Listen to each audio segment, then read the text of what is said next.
What's going on, guys? Got a fun one today. We're going to be talking about the scarcity mindset, the scarcity versus abundant mindset. And we've got a special guest today who I'm excited to announce. But first, let's add everybody else on. Joel, how you doing? What's up, brother? Jaron, how you doing? Howdy, how you doing? And then we've got Mr. Thomas. Thomas, how are you? What's up, guys? How you doing? Doing good, man. Before we even begin, why don't you go ahead and introduce yourself? Because I had met you recently, and I was looking through some of your stuff, and I found clips of you on Dr. Phil and things like that. Like, who the heck is this Thomas guy? I know, it's so interesting. Like, I feel like I've been out there, but also under the radar for so long. But for those who don't know me, my name is Thomas Edwards, founder of The Professional Wingman. We've helped men and women find love by going out with them and showing them in real time what's preventing them from making those romantic connections happen. I've been doing this for over 15 years now, and been responsible for about 400. I don't want to say over yet, but we're close there. 400 marriages, tons of engagements. I think over 1,000 relationships. But yeah, if you have seen me, you may have seen me on a podcast. I've been on Steve Harvey's show, been on the front page of Wall Street Journal, New York Times a couple of times. My bad. It wasn't Dr. Phil. It was Steve Harvey. There we go. Correction. It was a dark Dr. Phil. Yeah. We have not found a proper segment yet to do, but we still work on it. I've been very blessed. I've been on almost every single major media publication that people will commonly read for whatever reason. And it's really cool because a lot of my stuff has been put to the test. ABC Nightline, Wall Street Journal, New York Times, they've all followed me when I've gone out to work with clients, and they've all, had really amazing things to say, so when major media wants to go out with you and they actually still write a good piece about you, that's always a good sign. So. Oh, that's great stuff, man. That is awesome. That's really exciting. I'm so happy to have you here. I mean, there's tons of wisdom, obviously, that you've gained throughout the years, and it's over 400 marriages. Oh man, congrats on that. That's really an amazing thing. Thanks, man. And you gave me a stat of those 400, still 0 divorces or near 0, correct? I'm still batting intact marriages. Yeah, still batting 1,000. Dude, that's beyond Hall of Fame. That's amazing. Yeah, and I didn't really notice. I didn't notice it until I started to actually do some inventory to see like how these guys are doing once we got married, and all of them are still happy. A lot of them have kids, and I was like, wow, like I clearly am doing something right if no one's like losing in the marriage game. It doesn't mean it may not happen down the road, but I'll take that in 1,000 while I have it. You're literally doing the Lord's work and repopulating the West, or I'm sure you're global too. Yeah, I think I heard in the Jewish community, I think it's like 3. If you like get 3 people married, it's like you get to heaven. So I'm like, man, I must have like bottle service and VIP waiting for me. Just a rager rolling when you get up to St. Pete's Gate. That's great stuff, man. All right, let's dive into the topic then, because I'm sure you've got some great insight on it. So essentially, scarcity mindset versus the abundant mindset. And when I kind of think of this, we don't necessarily have to just think about it in dating. Scarcity mindset, really, thinking that there's not enough out there, or maybe just in the relationship sense, as soon as you get a girl that's interested in you, that's really all you got. And that is just not the truth. And I wanted to point out something that I found very interesting with something you posted on Instagram the other day. You had posted 4 ways to deal with rejection. Mm-hmm. And actually that first one really hit home for me because it was something that I experienced myself. So in this first one, ways to deal with rejection, you had titled it, "It's her loss. So what?" So essentially, the work you've put into yourself. Your value. If you get rejected, remember all of that. Laugh it off as her loss, because deep down, it is. And for me, when I was going out there and I was doing a lot of cold approach, going out solo, things like that, once I kind of internalized that, it was almost like a superpower where, as soon as I got rejected, like I laughed it off and like, all right, well, I hope you have a great night. And then I just moved on, and it didn't bother me and I didn't think twice about it because I understand that I'm the prize. I understand that I'm working hard on myself. And, this is just some random stranger. Why am I going to allow a random stranger's attitude towards me affect my internal monologue? And so I really thought that was powerful. And I know, at least for me, that was a moment where I realized that I got over a hurdle and I was starting to live in that abundant mindset. Yeah. I mean, it's huge. I mean, if you are a man who's continuing to work on yourself and you're improving in different areas of your life, naturally your intrinsic value increases over time. And where this really came from for me, I had the experience after like my first really bad breakup. Like I was crushed, and when I came out after like feeling my feels, I was like, I never want to feel this way again. And then in the back of my mind, I said, I want her to rue the day that she thought this was a good idea.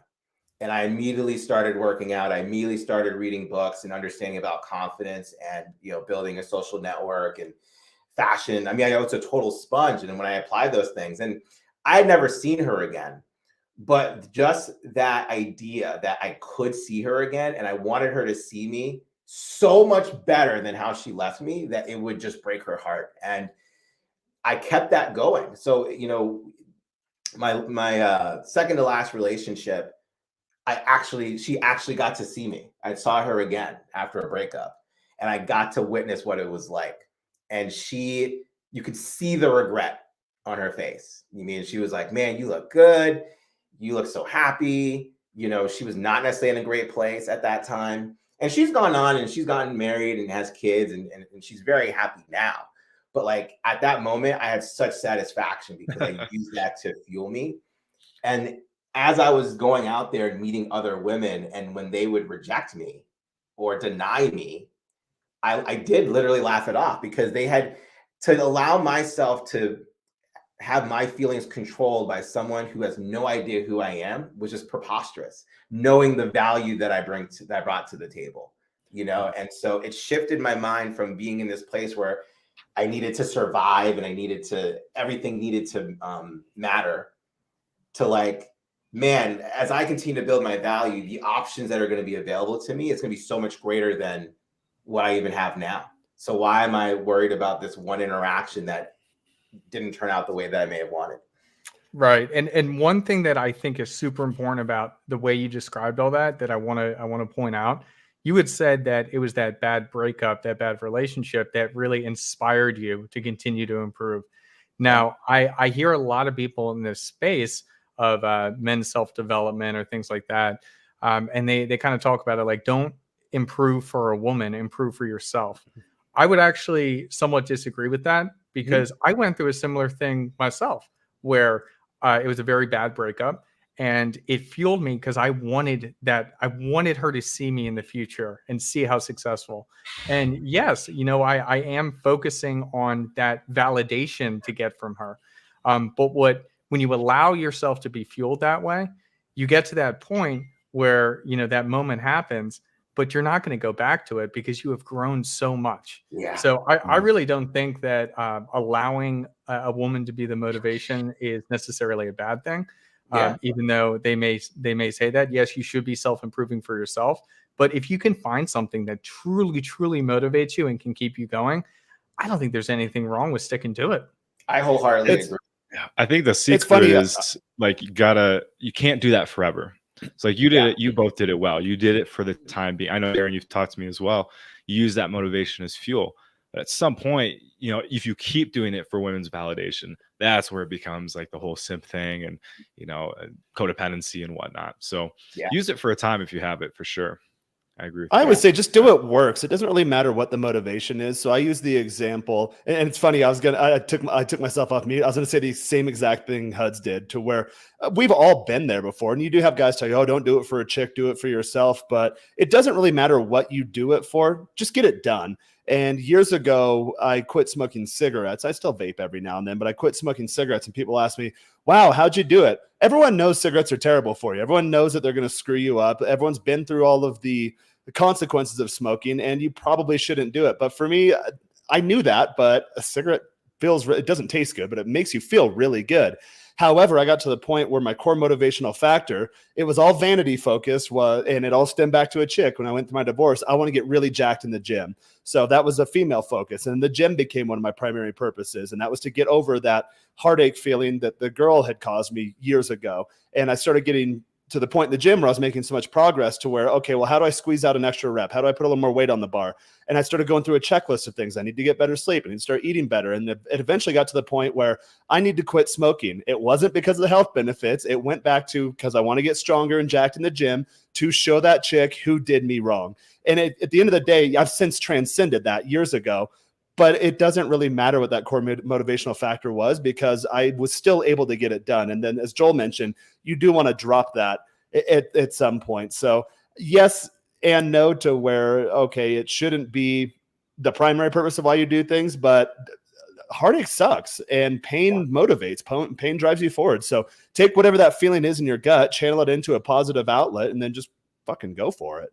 Yeah. Like I've always told my clients that you want to go from whatever extrinsic motivation that's there to something intrinsic. And the idea and the hope is like whatever it is that you're pushing yourself towards to become better becomes itself the motivation to keep going, right? So whatever it means, could be a breakup, could be a job loss, it could be a layoff, it could be looking at and seeing that you're 100 pounds overweight and you just realize like enough is enough, and you do that to push for whatever reason that's external. But then at some point you realize now it needs to shift internal, and you're doing this because you know it's the right thing for you to do to live the life that you want. And when you Thomas, I have a question. Yeah. Oh, I have a question for you. So when you were telling your story, you mentioned, and I was thinking in my head when you were saying, okay, I was hoping that the girl would see me someday and she'd regret it. I was thinking in my head, they always come back. They always come back. And then at first you mentioned, well, she didn't come back. And then I was like, oh, damn. Okay. That disproves my theory. And then towards the end of that, you're like, I did run into her. And I was like, oh yes. Have you found that she'll pop up, and doesn't matter if she's looking for you, if it's just happenstance, the universe, the stars align, and you just happen to bump into each other. It seems like for me, the minute I completely forget about her, then all of a sudden, boop, or bling, hey, how you doing? Or she shows up in a social circle. You're like, oh, hey, you. The minute you forget about her. I feel like part of it's an energetic thing, right? I think women have an ability to sense if they still have somewhat of an attachment to you. And once they feel that it's gone, they're like, oh, shit. I'm literally out of his life. I wonder what he's up to. Right. Well, and so they derive power from it. It's like you cut off that power source to them, and they're like, ooh, they feel the void, whether you intentionally do it or not. Yeah. Yeah. And like, you know, the first 3 relationships where I started to have that mentality, I've not seen them again since. I mean, I've seen them on social media, but not in person. That 4th relationship was when I saw her again. And it was worth it. But the reason why I shared that story is because, you know, those first 3 times, like I didn't meet that person again. Right. So clearly my intention and my motivation shifted at that point. Right. I kind of just at that point accepted that maybe when I break up with these women, I'll never see them again, but that's okay to still use them as reason to keep going, you know? And I didn't expect to run into her, but when I did, it was perfect because of what you just said. She was already like at the point where she wasn't even in my mind. Right. She wasn't in my conscious, nothing. And all of a sudden, then I would just run into her, and it was like, cool. It was good to see her, you know, but it was even better for me to see how she saw me. I love it because I always see that I am a continuously appreciating asset. So if she lets me go, that's something wrong with her for whatever reason. Could be my fault, could be her fault, a combination of both, anywhere in between. To where she doesn't see my value, or maybe my value is not where it should be right now, but she doesn't see the potential or where it's going or the trend line that she's experienced during her time with me. So for me, I always think, okay, well, this girl's dumb because she could have had me cheap. She could have gone along the journey with me, gotten me for really pennies on the dollar, and then been with me right now. But now I've found with a lot of, especially the girls that really do me wrong, you get to the point where when they do come back, you realize, oh, she's not good enough for me. I mean, girls that really broke my heart. I look back now, I'm like, oh, thank God. Like, I couldn't imagine if I was still with that chick. The chicks I have now are amazing. They're leaps and bounds better than the one that dicked around years ago. So I always, it's tough in the time to say this, but when you've gone through it enough as a guy, when a girl drops you, you're like, oh, thank God. She's giving me room to find someone better than her and allow me to grow into something better than her. And when she does come back, you're like, oh, okay. Oh, I was caught up on that, which is really funny. Yeah. Totally different perspective when you become a different person, right? And it doesn't mean that they're worse. It's just that you've seen yourself as better, and so your perspective and the standards that you set are better too, right? I think that's the benefit of when you work on yourself and you see it from an abundance perception, right? Like, as you continuously grow and work on yourself, your asset to the world increases over time, right? Yep. Like, that is a fundamental belief that you need to have in order for any of that other stuff to play out. Without that, it doesn't really work. Yeah, right? there's got to That be can more happen. substance to it. You can't just like say, you go through one of those breakups or something. It's like, well, I'm going to improve, and then you just like hit the gym and that's it, and you're just the same person but bulkier. Like, that's not going to do anything for you. Maybe it taught you a little bit of discipline, but you really have to develop further on that. Yeah. And that can happen like in the moment too, within like relationships you're having now. You can have that level up, and it's fantastic if you have that mindset. I had this this week, right? I was in a bit of scarcity this last week. I've been talking to Thomas and Jaron about it, and that shifted in the last few days. I'm out with this girl I was getting one-itis for, and she was kind of being disrespectful, and I'm just like, dude, like, I don't care about like, I don't want to see this person again. And I'm going to set some strong boundaries now going forward. And it's because I'm like, oh, wait, just like you guys said, like, I leveled up this last week, did a ton of inner work, and now I see things from a completely different perspective. But without having done that work a week ago, I'd have been like, oh, she's still the one. I'm doing something wrong. And it's like, no, I'm not doing anything wrong. Obviously, there's things I can improve. So don't fall into that camp of like the narcissism where it's like, oh, I'm perfect. No one else is, it's all everyone else's fault. Always be taking inventory. That's what I think. Yeah. But at the end of the day, it's like when I've been doing all my inventory and I'm still getting that behavior from someone, it's like, dude, I'm not going to put up with this. And it's such a huge relief. And I just know doing that too, like, I'm going to have way better relationships because I'm going to have a stronger frame. I'm going to have stronger boundaries, and it's just starting to reflect. So I would say, like, yeah, work on all that within a current relationship too, and just watch the miracles happen. And in your case, you're seeing those effects immediately. I know that we had a quick conversation in the kitchen the other night. I don't know if you want to divulge the exact details, but not only did her attitude switch immediately, she started coming at you, right? But you came and told me something like, oh, that's her. Now she's trying to sweeten the pot. Like, she thought she had higher value than you. You clearly flipped that on its head. And then now she's coming at you. Hey, we should do this. Or, oh, hey, what are your thoughts on that? Things that most guys could only dream of. You're like, bro, she just put this on the table. I was like, yeah, she knows she's going to lose you if she doesn't get her shit together. So now she has to come back, not only come at you right, but sweeten the pot too. Yeah. I never thought I'd be having that conversation. Maybe we can share it behind the paywall. So, by the way, guys, if that's something you're interested in, we do have a behind the scenes show most days anyway on the Men of Now community. So, it's a community. Hey, that's a good transition, at least to mention it right now before we mention it later. Yeah, these conversations that we have behind the paywall. I know we did one just this past week with Jaron and his story, and I'm sure, Joel, you're going to share the story with the guys at some point. They are fun, and as much fun as this is with YouTube, there's only certain things we can say, and so behind that paywall, it's completely open. It's the Wild West, and it really is. It's amazing hearing the stories from everybody.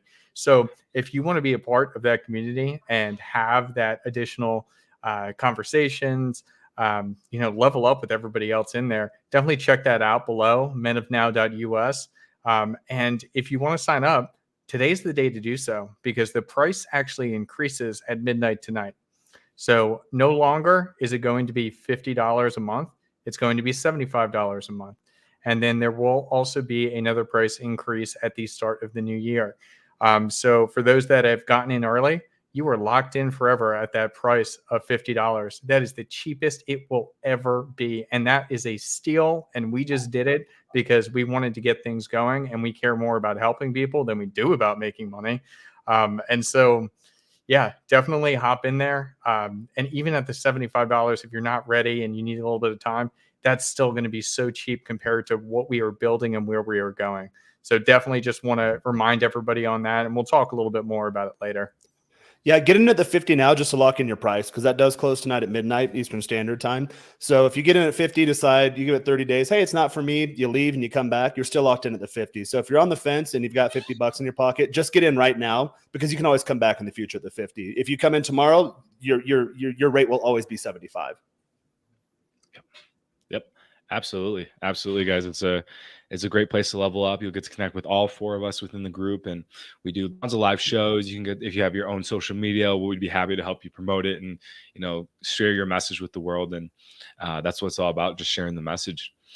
So coming back to the message here, and one thing I wanted to touch on too, before we dive back into scarcity and abundance, is this idea that, it is her loss, right? I think it is important to acknowledge that there may be a loss in your end too, because I've had that mentality where it's like, it's all her loss, and I'm still actually upset about it. So I think it's important to allow yourself to go through, in a sense, a grieving process. Whether it's a day, a week, a couple of weeks, if it's a long relationship, months, maybe a couple of years, because if you don't acknowledge those emotions and those feelings that, like, hey, this idea that I had of something working out is no longer going to be a reality anymore, that can sting a bit. And I think every time when I have something end like that, if I go through the process of grieving it, in a sense, feeling that sadness, feeling that loss, when I go and meet another girl, I'm like completely clean slate. There's no like baggage or holding on to anything. And then I feel happy. I feel free, because otherwise I just end up basically using the next person to try to make up for the person that I just kind of ended things with. And put a Band-Aid on Band-Aid. I think that's a really good point, Joel, that I want to hone in on and share with me personally. Like, a girl that I had a very tumultuous relationship with, and I was kind of stuck with, and we separated and then came back together stupidly. And when she just like flat out like ghosted me, and it was really rough second time around. And what I did during that time is exactly what you said. It was grieving. I chose to go sober. So I went completely sober for a month. I journaled every day. I just journaled whatever I was feeling. I journaled my frustrations towards her. And I noticed that every single day, especially looking back at that journal, I still hold on to it. I noticed that every single day, my hatred towards her and the words that I used became less and less and less. And the journal started to be about growing as a person instead of bitching and moaning and complaining about a relationship that had occurred that no longer existed. So I really think that grieving time, especially if it is a very powerful relationship or a long-term relationship, it's very important, because I know a lot of people, they tend to jump from relationship to fill a void, but it's never going to fill that void. So if you can take that time yourself to do that inner healing, then you're going to fix that void, and you can become a more fuller person to have a better relationship in the future. And here's a point I like to make to my guys too, is when you consider it a loss, are you really grieving the loss of the person, of the girl, or, and I find in most cases it's the latter, what I'm about to present here, is the loss of the fantasy you start creating in your head about this girl. So there's certain girls where they sting a lot more. I had one this summer, a little bout of one-nightitis. It took me longer to get over her than I should have. She was really cool. We had really good energy from the get-go. Probably started seeing each other a little too much. I usually advocate a 1-week cadence max for girls that you're just starting to see. Let her kind of speed that process along. Once you get into 2-3 day territory, or she's spending the entire weekend with you, you'll start getting those messages like, hey, I think I'm falling in love with you, or hey, I'm not seeing anyone else anymore, or hey, I'm not on Tinder anymore. You'll start getting those in like the 2-3 month time frame. So I think I probably sped things up a little too fast, but this girl's just really cool, and I really liked being around her. But I had a solid rotation at the time too. And then at the end of early this summer, this year, I lost something like half my rotation because girls are coming in and out of town. I live in a big city, and it's a kind of a transient city. So at the end of the school year, half my rotation went home. They're young girls from other parts of the country, or they graduate and they're gone. All of a sudden they're out of my life. So then I started getting kind of that one-nightitis for this one girl, whereas before it was just, hey, we just kind of hung out whenever, and we had real cool energy. And I realized when I was going over that grieving process, it wasn't the girl. And I drove myself nuts during the time. It's like, why am I feeling these feelings? I know she wasn't my top girl. She wasn't the most attractive. She kind of had an annoying voice. She had a gap in her teeth. She kind of didn't have the most pleasant smelling little lady part there, but like she was just cool as fuck. And so I knew when I was going through the process, what is it? And it had nothing to do with the girl. It was a fantasy. She worked in the aviation industry. So she had started selling me the fantasy. Oh my God, we're going to travel all these countries together. We just opened a route to Japan. We have a direct flight to Rome. I spent some time in Europe this year. We had planned to go into Europe together and then going to Japan after that. And then, hey, let's go to Argentina in the summertime. So I started mapping out this fantasy in my head. And the girl was more of a supplier of that fantasy to where, okay, I'm not in the point to where I could be traveling all over the world like I'd like to be. That's what stung. It was a reflection of me not being where I wanted to be in that area of my life at the time. I saw that girl as a lifeline for that. And then when she rejected me, it pulled that away and it started to unravel that fantasy. But at the end of the day, the core frustration was that I can't just pop on a plane and go to Argentina for a week if I want to. So that's what it really came down to. So yeah, the girl was cool as hell. You know, it would have been nice to at least keep her on board casually, like I do a lot of them. But it really had nothing to do with her as a person. It had more so to do with the destruction of that fantasy that started creating itself in my head. And I think a lot of guys fall into that camp. Yeah, and I love what both of you guys said, right? Like, and this is when a big part of being able to overcome rejection is resilience, right? Yeah. But the way to build resilience is to accept and acknowledge the fact that you had a setback, right? So jumping from relationship to relationship, job to job, or situation to situation, that's not a mark of resilience, right? Like, you might actually just be delaying the inevitable, which is that emotional crash of, wow, look, like, how much loss have I, experienced, right? And you said, Joel, like, that grieving process, it doesn't have to be that deep, right? It could be, depending on the severity of the loss, right? But it could just be an acknowledgement that, like, hey, man, you just took an L. How does that feel? Oh, frustrating, sad, like, okay, that makes sense. Feel that. Yeah.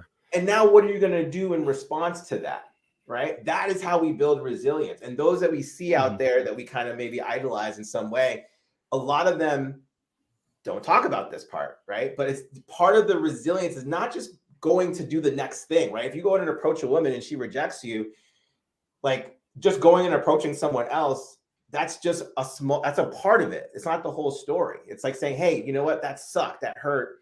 I feel it in my body.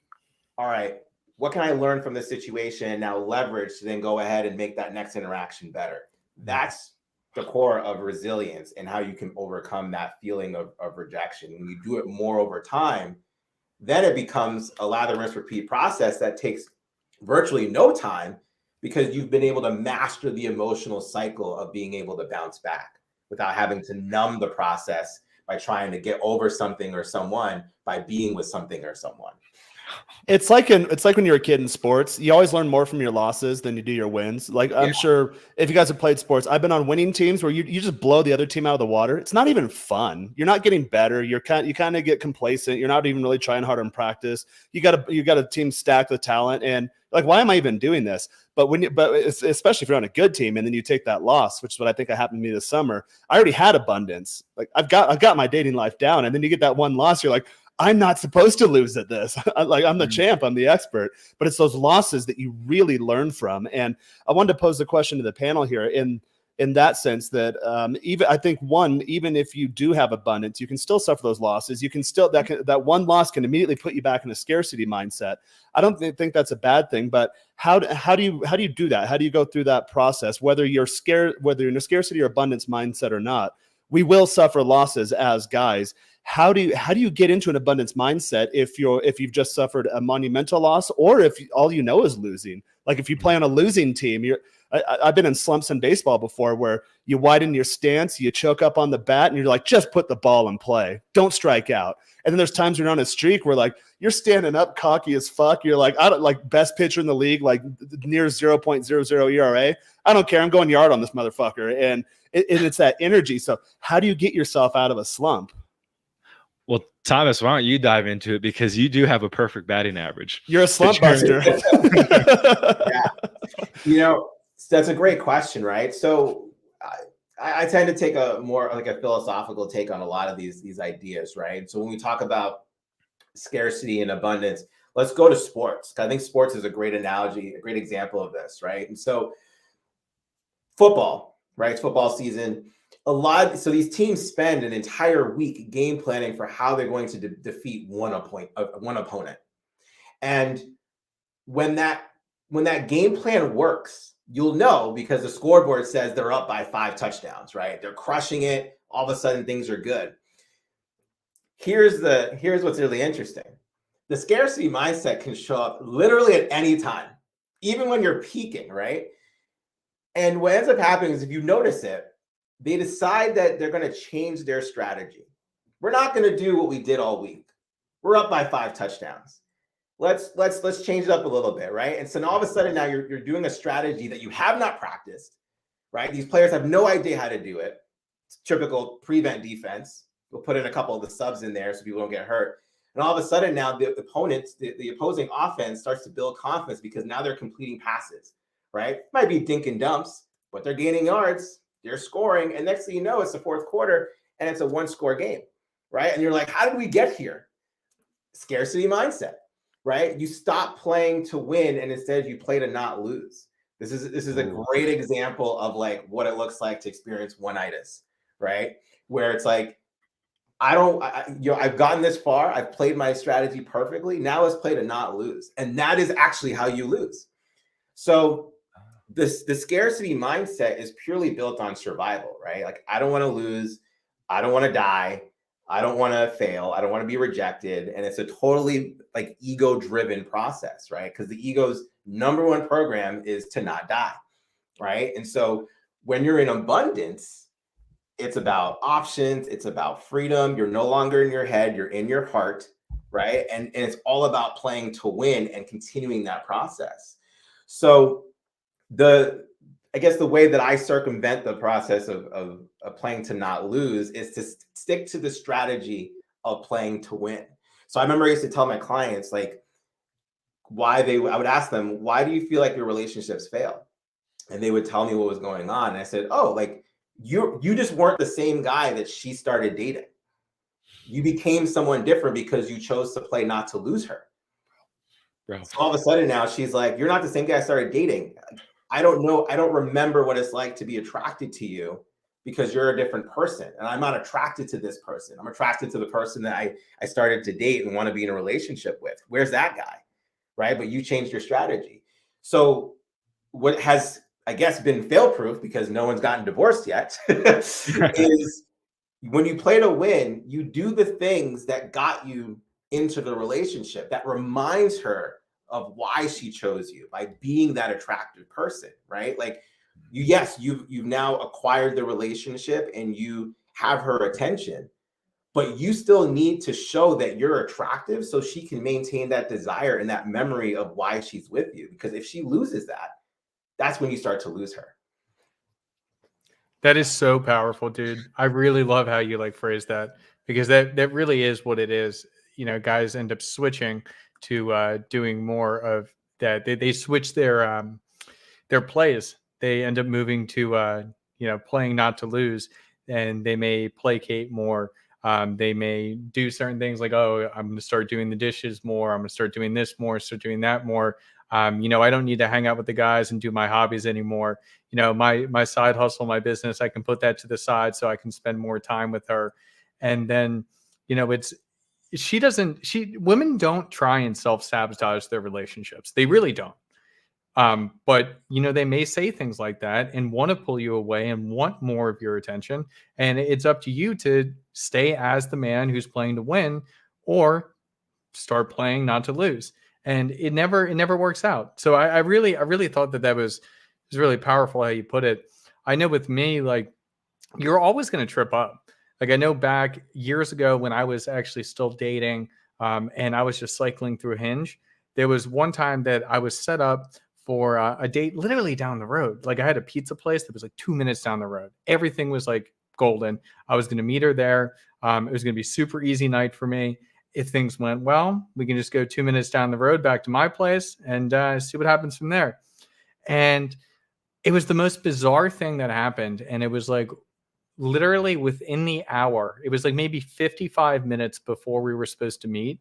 She just like freaked out over text. And I didn't understand what was going on.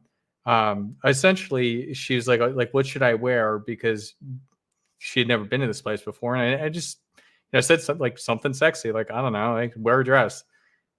something like normal, like nothing, nothing crazy. But she flipped on it, and I couldn't understand it. And she ended up blocking me on everything, including like unmatching me on Hinge. And I was just like thrown through a loop because I was not used to getting a rejection like that, especially like that out of the blue and that harshly for somebody who, like, to me, it's just another girl that I'm seeing if I'm compatible with. And that really hit my ego. It really, really hit hard. And I think the most important thing in that moment for me was acknowledging it, identifying it. So one of the first things I did is I got on the phone with one of my friends just to talk through it, because that was very helpful for me to at least, like, you know, I know what the problem is. I understand what happened. I shouldn't be upset about it, but like, dude, what the hell just happened? And that was really, really helpful for me. And I already had a plan. Like, if I wasn't going on this date, I already had a plan to go to the gym that night. So talked to my friend, vented a little bit, and then I just did what I was already planning to do. And it was to go work out, have a nice meal, and just have a quiet Wednesday night anyways. So I mean, you just got to reframe it and get back on your purpose. Got to start playing to win again, which is taking care of myself, and just chalk it up to the game. I had a point a few weeks ago where literally every single girl I had scheduled flaked on me, which that never happens to me at all. Usually, and I mentioned to Joel too, it'll happen. And then of course, within 2 weeks, it happened where, okay, every girl this week flaked on me. So I'm going to start double and triple booking time slots. And then out of nowhere, the stars just aligned, and then all of them want to come through. Every single one of them wants to come through. Like, okay, what do I do here? And it's kind of back to that like slump versus being on a streak type mentality. But it's really funny how that works. And it could be things, for example, it was a couple weeks ago. So everyone here, the temperature was changing. So everyone got a cold. And then it was Halloween. Then it was Dia de los Muertos. And then it was a long weekend for them. And then it was end of the month, which, if a lot of these people here at the end of the month, work always gets hectic. So it's all these perfect things. It doesn't really matter. Just at the end of the day, I got flaked on the entire week. Try to change the playbook. Okay, I'm going to start triple booking them. And then it's almost worse when they all want to come through. You're like, oh no, like what am I going to do here? Because you get in that scarcity mindset again. It's like, well, if I flake on the girls, they won't come through. Turns out, yeah, you'll lose some. They'll be like, hey man, I don't like the gameplay and whatever, you lost your shot. But most of them, it'll actually make them come through. And oh, and then what I was going to get to, I know a lot of guys experience this. I've got a lot of buddies where this happens too, where they'll show up. A buddy of mine recently, the girl considerably late, like ridiculously late. He's like, all right, yeah, probably not even a thing. Met the girl, a minute and a half later, it was something along the lines of like she was vibing him, and he said, hey, let's go back to the house. And right when they got to the door, she said something like, oh no, sorry, I have to go. It's like, all right, took it as a loss, whatever. And then just out of the blue, she pops up, hey, I'm in the neighborhood. Can I come on by? And then just boom, just close the deal. And that's why, guys, I do have a dating course coming out soon. I'll drop some of these lines, but my go-to line in that, when a girl flakes or does something weird, I'm like, hey, you know what? It is what it is. Let me know when you're free in the moment. And if I'm free too, you can come right to the house. And I believe the line that was used was similar to something along that. And then just layup, after all the back and forth nonsense. I'm going to say that I was that buddy. So I was wondering if you're going to step in there, Joel. Yeah. And thanks to Darren's awesome tips, we got back into abundance mindset and ended up having a fun afternoon. And some things that I was saying during that process was that, the fact that I'm even in this position, I'm very lucky. So coming back to gratitude, like I would have killed to have a girl flake on me like 3 years ago. I would have prayed for it because I couldn't even get dates. And so just remembering that, like the fact that you're even at the plate, getting to take a swing, that's really helped me with scarcity mindset, because it's like, yeah, it might suck, but I have to go through this process if I want to get to my end goal, which is to have a long-term loving relationship. Like I know a couple of the guys here on the panel have, like Huds, he did that grieving process, he did the work, and now he's in a great long-term relationship because he did the work. Now, Thomas, I wanted to ask a question to you, because you're like, when the one-itis comes and then her losing interest comes from you just changing who you are from when you first met her. Now, what is your advice then? Because a lot of guys, go out just to have fun, hook up, meet someone. How do you make that transition then into long-term? Because then when that long-term thing comes in, it's like, well, if I want a long-term relationship with this person, I can't keep going, sleeping and hoeing around or whatever. but that changes like your whole personality and your whole game set and mind frame and all that stuff. Yeah. So yeah, what do you suggest there? We can talk about that a lot, Joel and I. So like, do you have to change the framework? Do you still run them through the same sequences, let the cream rise to the top, and then like start cutting out rotation girls? Or yeah, what does that process look like? Yeah, I'm a systems guy, so no, guys who get that in my course, right? And so the part where it starts is you have to be a man that has options, right? Because the man who has options is willing to walk away. Now, when you realize you find someone that's like really, really fun, she's really cute, she has potential to be someone that you actually want to spend the majority of your free time with, then that becomes a conversation where you acknowledge this, right? Like you literally have that conversation with her. Say, hey, listen, I've been having fun. I've enjoyed dating. I've dated you. And as you know, I've been dating other women. And you know what? Like, I would like to actually just focus my time on continuing to get to know you, right? Now, that acknowledgement to a woman who actually appreciates that acknowledgement will see that as very valuable, right? And not want to lose that. This is where the tables turn a little bit, right? So she now is going to end up in a place where she's going to play to not lose in an ideal situation, right? Like you're playing to win. Now she's playing to not lose, right? Because I did that recently. Yeah, right? right? I said something like, hey, you know what? Because girls know I'm a playboy. Like they can look at my Instagram.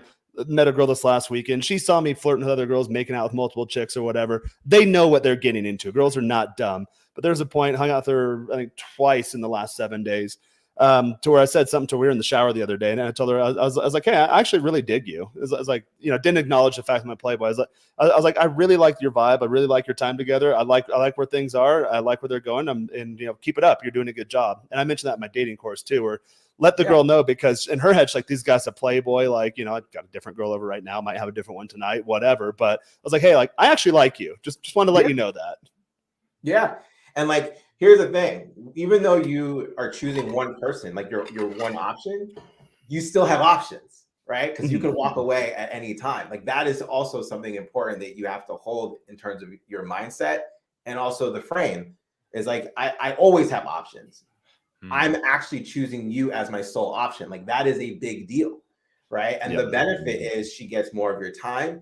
That adds a lot of value. I see that. Right? She gets all of your game, and she gets all the perks of what it means to be with you, right? Like you're allocating all of your resources, energy, time, attention, appreciation to one woman as opposed to multiple in that moment. Like that's a big deal for someone who has options, right? But you have to say that to yourself, not so much to her. Right? Yeah, I want to touch on that actually. I don't want to interrupt Yep. your thought process, but I want to touch on that because a lot of times guys hear that and they think that they need to overtly say certain things to women. Like, look, I want to spend more time with you. I've got plenty of other girls that want to be with me and that want to see me. And I'm don't say that. They know. Yeah, like she knows. Like it's the way that you're carrying yourself. Like she knows you're attractive. And to say that's why she's here. Say that first piece that I want to take this more seriously. It does. It comes from a place of power because she understands that there are other girls potentially in your life, maybe not, but at least you've got eyes on you. And you don't want to overtly say that because it's just rude, it's controlling, and it's manipulative behavior. You don't want her to agree to a relationship or to move things forward because she's scared that you're almost threatening her that you could just go do stuff with other girls. So you don't want to be coming at it from that angle. And I think that's a hard distinction that needs to be made because a lot of times guys mess that up. You really only need to say the first part, and your actions are saying the rest of it. Yeah, it diminishes your power. Like she knows when she posts you on Instagram, and all of her girlfriends like, oh, who the hell's that guy? I know this girl's girlfriends are dropping her DM or like guys like, oh, hey, who's the dude? Is that your boyfriend? Because she tagged me. This happened yesterday. Caused a lot of drama with girls I've been seeing or a lot of girls that have flaked on me that I've been trying to see. Oh, you got a girlfriend now? I was like, I tried to set something up 3 times with you. What's it to you? Like, so she knows that. She knows she has something valuable, and I know I have something valuable because I'm assuming that she's getting the same thing on her end. So when you say things like that to where, well, I can have any girl I want, but I'm choosing you, you just immediately diminished your power right there. Guys that actually have abundance, they don't have to walk around. I'm doing this for the purpose of the stream right now, just to, to edify the point. But guys that actually have abundance, when I'm out and about at pool parties or hanging out with chicks or guys or mixed groups or whatever, I don't walk around and say, hey guys, I have all these girls. Guys can tell when you go in and the host just gives you like a little smile, or you're kind of flirting with the way. We were in Miami one time, flirting with the waitress in Spanish, and her entire body lit up, and she gave me her info. And the guy's like, dude, what the hell? I didn't have to tell them, hey, I'm really good with Colombian girls and I speak Spanish well. No, you just demonstrate it, and people know that, and that's how you maintain your power. Now, Thomas, I did want to pose a question to you, because Joel and I have been going back and forth with this lately. As he's ramping up his volume and getting more seasoned at the game, and I'm kind of at the point where I'm like, all right, well, what do I want next? Do I want to keep doing volume? I'm at the point where for this year, I might hit a very, very high notch count. I'm like, well, it'd be 3 years in a row to where I hit it. And one day I'm like, you know what? I don't really care about it. I've got some awesome girls I'm seeing. I love being around them. We have deeper connections. And maybe I want to start putting more energy into that, or taking a sniper focus going towards like the top tier girls down here in Mexico, which I can get, but you can't be fucking around all the time. You can't be bringing a bunch of slump busters and street whores. Not that I date those, but like I can't be bringing lower class girls to the house, because that energy as a guy sticks to you, and the higher class girls can sense that. So I'm always back and forth. Like, all right, do I want it? Like, but there's nothing like a new lay. Like, do I want to keep going new lays, or do I want to back off and then just maintain the rotation I do have? Then maybe look at going into a relationship. And this is something a lot of guys in the space don't cover. A lot of guys come here for trauma. Oh, well, women at 304s, they're all going to break your heart. But eventually you transcend that. And also, and a lot of guys find this incredulous, but it's absolutely true. And a lot of my coaching clients get there, and I'm sure yours do too, where I have too much abundance. What do you do at that point? Like, what do you do where, like, I'll have a day, 2 weeks ago, I got flaked on all the time. And then the next week, there was a day where all three girls flaked. I'm like, thank God. Oh, God, I want a night for myself. Yeah. Thank God they all flaked. So what happens when you do have overabundance? How do you manage it? What do you do with it? And then you have to untrain your brain almost to be like, hey, that girl that looked at me on the street, I know I can have her if I want her. Go away. I've got solid chicks. Like, build and nurture these relationships you have. Yeah. It's a combination of a shift in focus, but also a practice of discipline and self-control, right? Like, just because you can have it doesn't mean that you need to go after it, because is it going to be tied to the ultimate goal that you're looking for, right? Does it compromise that? Does it get in the way? Does it slow it down? Does it actually enhance your ability to get to it, right? And so, for example, if you were to, let's say, target, the 1 or 2% of women who are in the area, like, your strategy and your commitment to being at that top tier needs to be solid. Because like you said, the moment you decide to downgrade, now it completely messes up the game, so to speak, messes up the strategy. Right? Those top tier girls can sense it. If you're banging around the slump busters, they know the same thing. Just like when you don't have to be cocky, they can smell it on you. Like, girls have a sixth sense, by the way, guys. If you've never dated girls, they know exactly what you're up to. You're not going to pull the wool past their eyes. Yeah. So I think, being clear on ultimately what you want to do will make the path more effective for you, right? And so in your case, if you're trying to wind down, decide how you want to do that, right? It could be a simple focus or a shift, but you're still doing the same things, right? You're just doing it with a particular type of woman for a particular type of reason, right? Whereas for Joel, like, if he's ramping up volume, then that's great. Like, continue to play that strategy to win. And then once you get there, you decide what to do.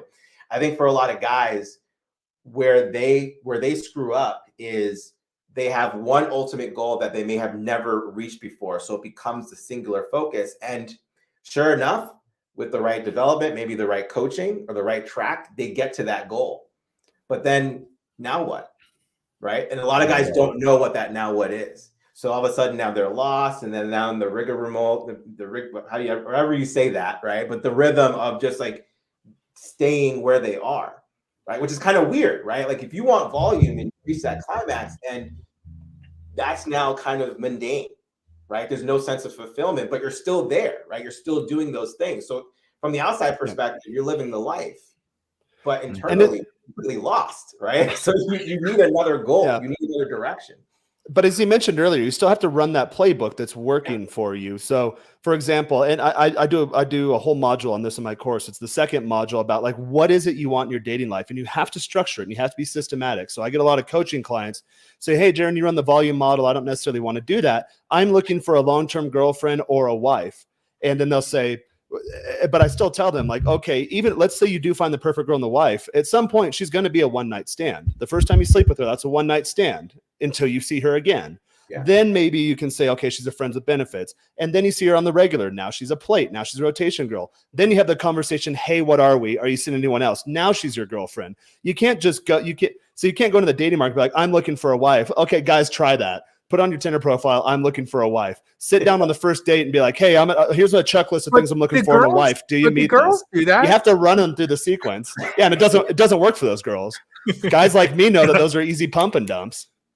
Yeah, I will say my mentor, he put that on his Tinder profile and has his wife. He did sleep with a ton of girls, so I think he was like in that energy where he could say that, and it was like a cocky, funny thing. And I think so too. Yeah, for religious guys like Ben Shapiro, like devout Jew, like actually practices the religion, went out there and said, like, I am looking for a wife, but he's looking for another devout Jew. So he's not going to come across the same kind of, like, he probably wasn't on Tinder, you know. He's on JD. there are some tongue-in-cheek things you can do. Like one of my favorite ones on Hinge, which maybe is overused at this point, but is I'm looking for, as the prompt, I'm looking for a reason to delete this app. Yeah. And because you're expressing like I'm taking this seriously, and they may think you're taking it seriously, but maybe you're not. So, but it still starts casual at some point. That's the point I'm trying to make. Everything starts casual. Yeah, right. I'll get coaching clients like, well, I don't know, man. I don't know if your methodology works because I'm looking for a wife. Like, you still got to build attraction. You still got to get her on the first date. You still got to sleep with her the first time at some point. You still got to repeat that process. Yeah, you still got to go through the whole process, right? And I would rather be, and I've shared this before, there's two different types of overwhelm. There's the overwhelm of not having options and to feel like there's only one option, right? And it's an option that you don't want, right? But you feel you need to take it. And then there's the overwhelm of having so many options, right? This is kind of where you feel the gratitude of the abundance of options, right? Now, in my experience, I would rather be overwhelmed by the latter than the former, right? So if you're someone, I've had both. The latter's better. Yeah, the latter is better, much better. Right? We all here can collectively agree to that, right? So if you are looking for a wife, and this is how I work with my clients, like, you are doing all this work for the one time that you meet the one woman who you need to actually win her over one time, just enough so you have a chance to see her again and then repeat the process over again, right? Make her fall in love every day if you're looking for a wife. Use that language. Yeah. Yeah, all of it, right? All the nights out, all conversations, all the interactions, all the texts, all the online messages, all of it is for that one moment when you actually need to put it all together and not just get her, but keep her, right? And so the only way that I found to work, and I'm curious if you guys agree with this, is to create a lifestyle of abundance, right? To have the experience and have enough success where you're mostly winning these interactions and you are losing, right? And now you're in a position where you can pick and choose who you want to be with, who you want to spend your time. And then you eventually find that one person who you actually want to be with. Now, some of my clients, I mean, they've gone from being virgins to then meeting that person. It was probably within like the first 5 interactions of their practice that they met their person, and that was it. Like, those anomalies do exist, and there's certain cultures where that is actually the norm. But for most guys that I've worked with, they need to get to a place of not just abundance, but winning more of those interactions than losing, to then get to a place of, okay, now I know exactly what I'm looking for. This is who I'm looking for. And now I know exactly how to win her over. Yeah, you need to have the experience. You need to have all these things in your tool belt. Like, even for me, at any given point in time, I can turn it on if I need to. And that came from experience. And so that's why it's so important that you gain that experience, so that when that perfect girl, or however you are, seeing her, you don't fail. Because if you're too picky with everything and you're just waiting for that perfect girl to come along, okay, that perfect girl comes along, but you've done zero practice and it all falls flat. And then you're even further down on yourself when you could have been spending all that time just honing those skills. Right. Yeah. And realize that it is a process too, like the sports analogy. So it's not like, all right, I want a wife that you're gonna get the ball and you're gonna take one shot and then take it to the end zone. You're gonna have to start doing like short rushes and like, okay, let's just get a first down, and then like let's string a couple first downs together. Now we have a drive going, and then you maybe score, and then. And as it applies to the dating thing, because again, most of the guys I get, if they're being honest, they want long-term relationships and they want it to eventually lead to marriage and kids. A lot of guys in this space, they come here because of trauma. We have more traditional background. I say we because myself included. There's a part of me, like as a kid, I always wanted to have like a solid, intact nuclear family. And at some point, I may want that again. But to get to that point, because I get a lot of pushback, well, I don't want to just learn how to get laid. I don't want to learn how to just get her on a date. You have to learn how to get her on a date. You're going to learn how to, like Joel said earlier, he couldn't even get the girls on the dates. Well, you learn to get her on the dates, but you're not converting. Then you learn to start kissing her on the date. Then you learn to escalate on the date. Then you learn that you can take her home from the date. Maybe it takes you 3 dates. Then you realize I don't need 3 dates. I can do it in 2 dates. I can do it in 1 date. I got to the point a couple of years ago, I don't have to go on first dates. Okay, we can do the coffee meetup for 15 minutes. Guess what? You don't need the coffee meetup. They'll come straight to the house. If you have to create a process and then you start removing steps and you dial it in. So you'll get these guys, oh, I just want to find a really good wife. Like you got to learn how to get her number first.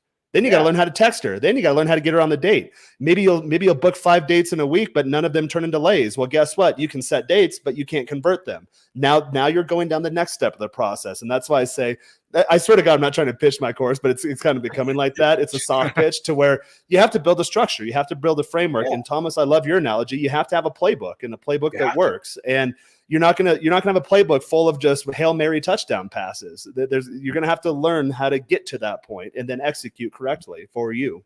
This is applicable to anything that's worth going after in life, right? If you want to make a $1 million business, there is a framework that you need to not only adopt, but figure out what works for you to make $1 million. If you want to have a body like Jaron, right? Like that didn't happen yesterday, right? he did actually 20 years. No, I just took 1 pill one time and woke up, and here it is. Here it is, right? Yep. People love to see the before and after, but they are scared to see what happened in between, right? But that is what it really comes down to, right? Which is there is a plan, there's a framework, right? And then there's the work. It's all good. And then there's the work that's involved to make that happen, right? And so that part is really key. You have to understand, in order for you to have a life or to have success with women or with money or with your body or mentally or spiritually or whatever, that there are efforts and processes that you need to go through to understand the fundamentals of what it takes to actually get there. It's unavoidable, honestly. It's unavoidable. Unavoidable. Yeah. You know? I want to be where Jaron is, where I can be like, okay, how do I find that, settle down, but I know I have to go through this process.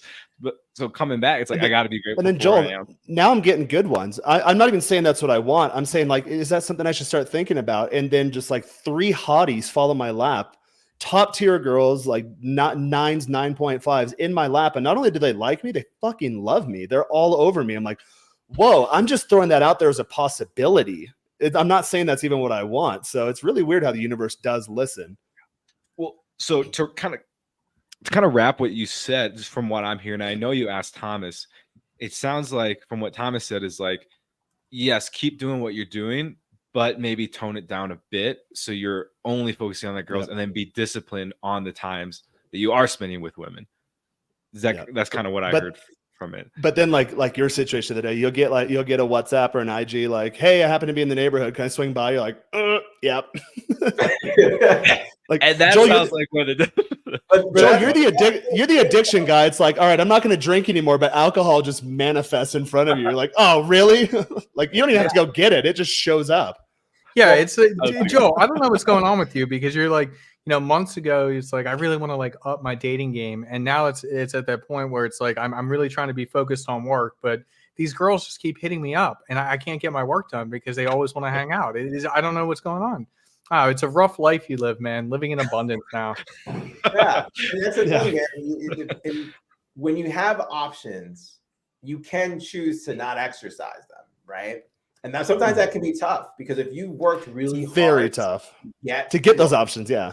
Where you have options, it can be tough to give it up. This is why having clear, distinct goals is key. Because if you don't, Once again, then you're kind of in this like abyss of being at what used to be like a glass ceiling, right? Like an unreachable ceiling. Now it's become your foundation that you stand on.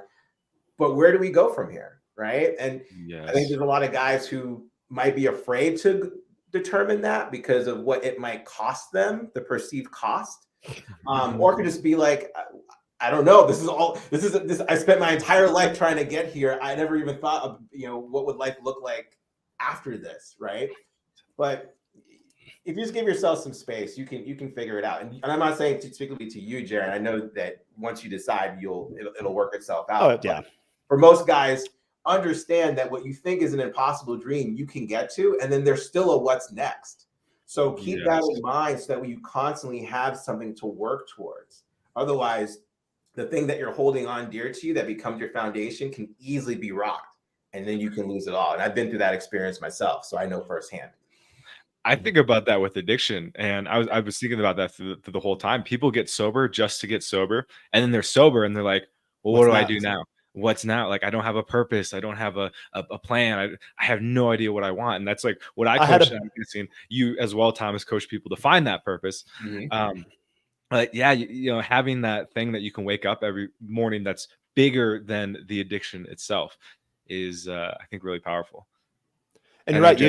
You got to keep, they tell you not to do this in other areas of life, but like you got to keep shifting the goalposts, because I've had that happen too, where I'll plan a lifestyle in my head. It might take 1, 2, 3 years to get it. Then I get it. And I spend the first year kind of, okay, celebrating and wow, this is the new me, leveling up mentally. Because a lot of times your reality gets ahead of your internal self-speak states. And then you get to the point where, okay, I'm complacent. I have everything I've ever wanted, but I didn't keep, as I was getting closer to that goal, I didn't keep adding new goals to just keep me fired up and the momentum going. And to bring it back with the sports thing, when I played American football as a kid, the coaches used to always say, when you're running the ball, I was a big guy, I was on the line, but we still had to do running drills every now and then just for conditioning. He'd always say, for the goal line, through it, not to it, through it, not to it.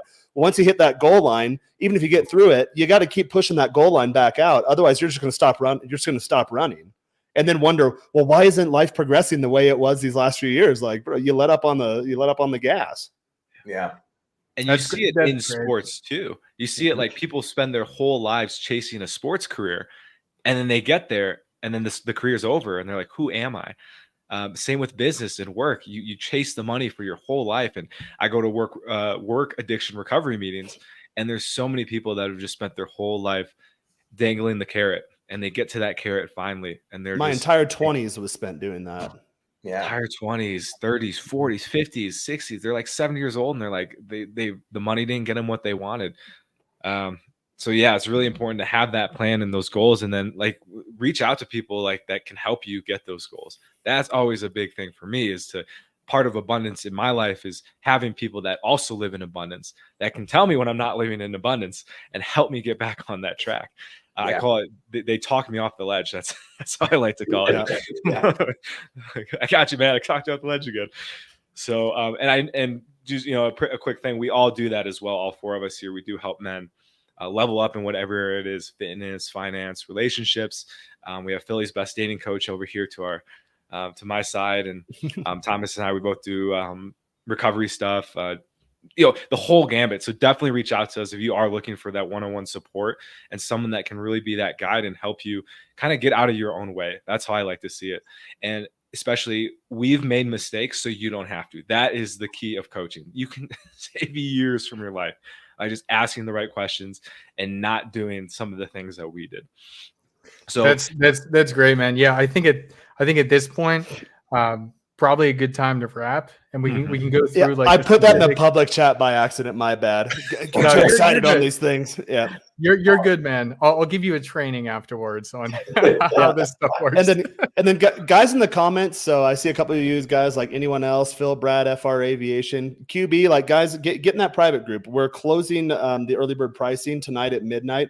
Get in there. I know a lot of you guys are creators too, so we can do the collaboration thing. We're doing like YouTube best practices, talking about, I'm launching a course. So we're really holding each other accountable on the collaborator and creative front too. So definitely get in there. It is $50 a month, but you can make money if you want to sell it on your channel. We have an aggressive affiliate and commission program to where really like it's not even really about the money. $50 is so low that we're not going to get rich on it. I mean, if we're doing simple math, but really what it's about is just getting into a network and then building our collective network so we can get out there. So we really see ourselves as we want to be that next generation of content creators in this space because I mean, you guys said it yourselves. We've got some good stuff we're putting out here. It's not the, oh, what did this 304 do today? Oh, this woman cheated on her husband. Look at what a, HO she is. We're above that. So if you guys like, I've seen you guys following our stuff, definitely get in that group. We're doing a lot of stuff behind the paywall, but we're going to help build each other and then get ourselves out there in front of broader audiences too. And we'll have some fun along the way.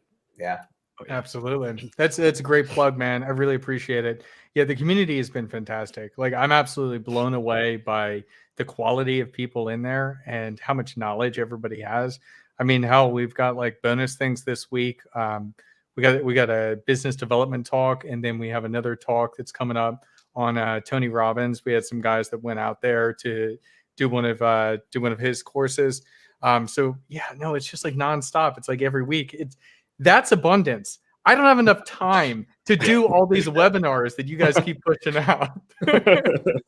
That's why we designed the community this way to where it's member driven. So if you want to get in there, like I was telling, like behind the scenes guys, like, oh, who's good for a webinar this week? It's like, I've got like 20 queued up. Just let me know, like if there needs to be a night, we can pop in there. So guys, every single one of you offers a ton of value, especially for you other guys that have your channel. Like get in there just for the collaboration thing alone and building out that vast affiliate sales network. Because I'm launching a course soon.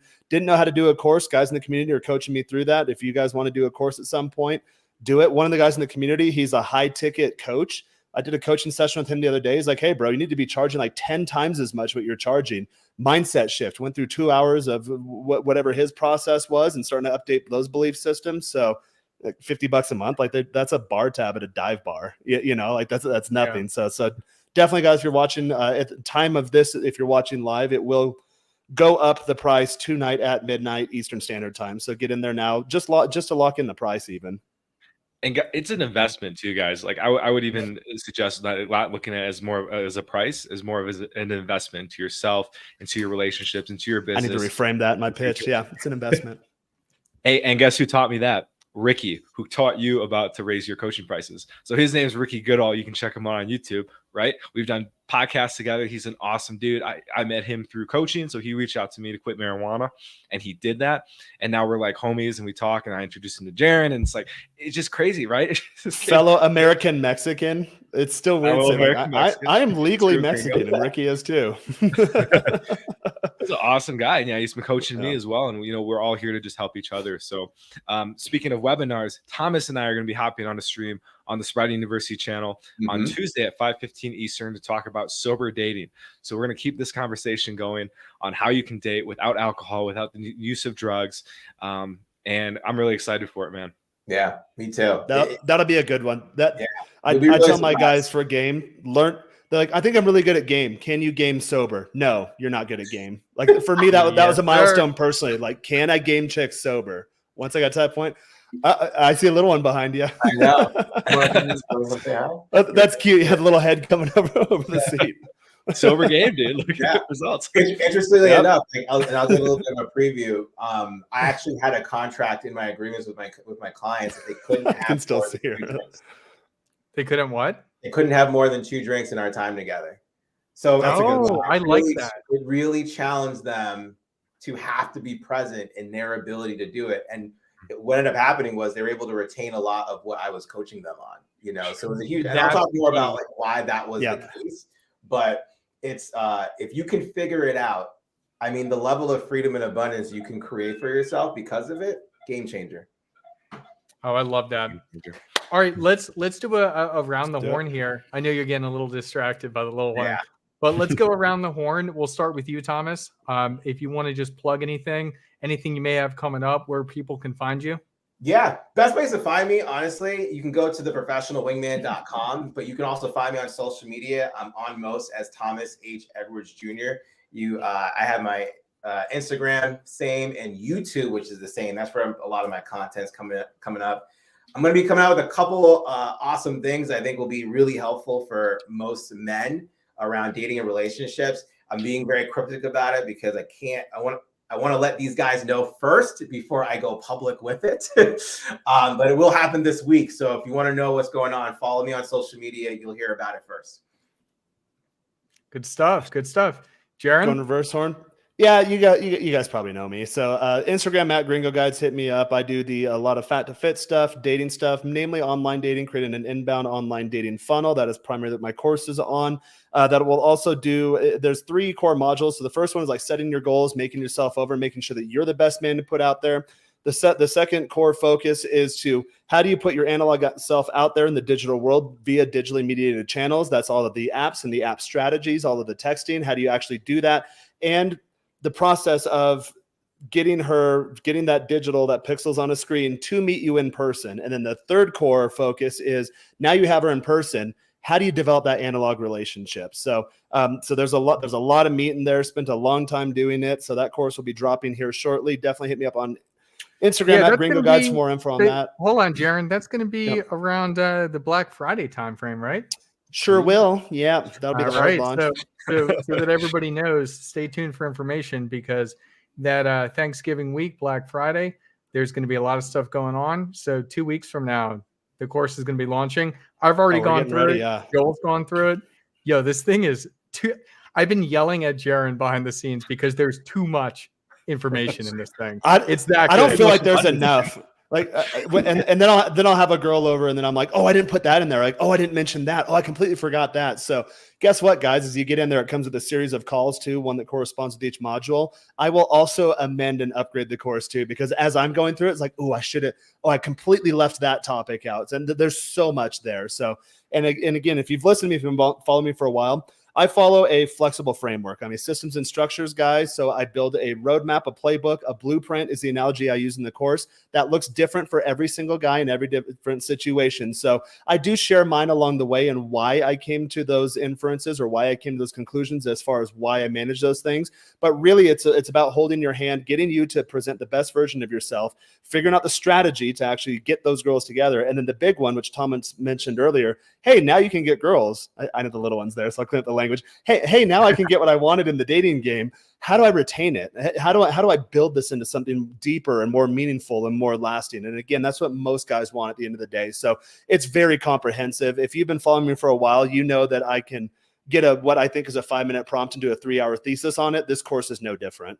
So there's a lot. There will be a lot there. And for Gringo Guides at that stuff, again, get in the community if you need coaching. Yeah, hit me up for all that stuff. If you want to collaborate, cool. But really, the course will be my big focus for this next quarter. Good stuff, man. Good stuff. I'm super excited for this launch and all the Zoom calls and stuff you're going to be doing alongside it. All the guys that get in there, their lives are going to be transformed. And that's what I'm most excited to see. Oh, I am too. Yeah, I've got Joel here living with me, so it's cool watching him get. Really, he showed up within. It takes a bit to get going, to adopt a new framework. But within weeks, he's getting the same results I am. I'm like, oh wow, if I can do this at a mass market rate, then I'll be joining Thomas here soon. Like, hey, I'm just making love happen, guys. Excited. Love it. Yeah, love it. All right, Joel, go ahead. And it's a fantastic course. Like just Jaron said, I got the gift to be able to edit it, and editing it, I got to see firsthand what he was talking about and put it into practice. And that's the key, right? You buy the course and hear it through the wall. there's a module on lovemaking. Let's just say. I'll just say I have a pair of Bose earbuds that I use quite often. they're very helpful for that reason. It's great info, guys, and it can really help unlock some things. And there's a lot of information in there. So what they say, take what you need and leave the rest. They talk about that in addiction too. So you create your own blueprint. And so it's a great course. Really excited to be able to see the results that other people get as well. Other than that, it's I'll say too, like the story I said earlier about, when I had a date the other day that came through from what Jaron said. Right before that, I was gifted with another piece of abundance with earning some income. And we do it through social media, through online work, digital nomad life. And Huds and I, we actually got the opportunity to start working with somebody, and that's how that whole situation came. So We did a little financial abundance that day too. So we do coaching as well. We do coaching on how to level up your social media, how to get more audience, how to grow your brand, how to make awesome videos that are professional and simple and time saving, right? You pay for the time investment basically. So if that's something that's on your radar, if you're trying to grow your channel and you just don't have the time to do it because it does take a lot of work, I invite you to hit either HUDs or myself up on Instagram, and we can set up a consult with you, a free 45-minute, well, I get 45-minute call, and we can go over some options and kind of learn about your brand, how we can best support you in growing that to be the best it can be, and just create magic from there. Let's just say there's a lot of we have a lot of people in the community we got the opportunity to work with, and it's just so cool. We're all working together, and it's just amazing. So that's what's on my end. Also, sobriety coaching as well. If you're struggling with an addiction and you need help quitting, I invite you to hit me up as well. Book a consult. You can go to my YouTube channel, and I have links on every one of my videos. Also, tons of content there to learn how to quit. I talk mostly about marijuana. However, as Thomas knows, with addiction, you can apply everything you learned from one addiction to another addiction. They're like weeds. You pull one, another one pops up, and you basically do the same principles for the other one. So definitely check that out and reach out. What I've seen with the people I've coached is it's really a mindset shift, like we talked about earlier. Seeing that there is an abundant life for you, that there is opportunities for relationships, for children, for an awesome dating life, and you can get that if you put in the work. So again, once again, Sobriety University, and then hit Hudson up for coaching on social media stuff. Yeah, awesome, man. Yeah, no, the social media stuff is badass. I love helping people with this, because not only are we able to do like editing and building websites and building different sales funnels for people, like really the whole gambit, but helping them be able to go ahead and just do it on their own, so that they don't need us anymore with all that strategy and making sure the brand's cohesive. I'm really excited to see where we go with that. So definitely hit us up for that. You can hit me up. As always, I do dating coaching. I mean, a lot of us here do a lot of the same things. So whoever you resonate with, definitely reach out to them. And then, yeah, past that, I'm going to go ahead and throw the direct link. The main website's up for the community. But if you wanted a direct link, the direct link right there will bring you right to the school community if you wanted to sign up. As we talked about, this community is unbelievable. $50 is nothing when you think about the value you get out of it, and you get as much or as little as you want from it. It's really crazy to see how much guys have already gotten involved, how much they've already grown, and I just can't wait to see where everybody goes from here. So definitely lock that in if you can before midnight tonight. And then there's the price increase. And as Jeremy was saying, we do an affiliate program. So if you get, two buddies to go ahead and sign on to, your membership is paid for, if not more. So it's simple enough. Now's the time to join. The price is going to go up to like the true price and true value of everything in time. So definitely get in early, because it truly is unbelievable. I'm like still so shocked that we were able to put something like this together, and just to see it grow and grow and grow. But that's all I got right now. I thought this was a fantastic discussion, and I want to do a show somewhat maybe titled around how to get to the major leagues, because that's kind of what we're talking about. Yeah. We start without a playbook, without doing any practice. And as you start to learn, then maybe you get to play intramural, and then you can move from intramural to playing for your high school team, to playing for a college team. Maybe you get into the minor leagues, and then you prove yourself and you get to play professionally.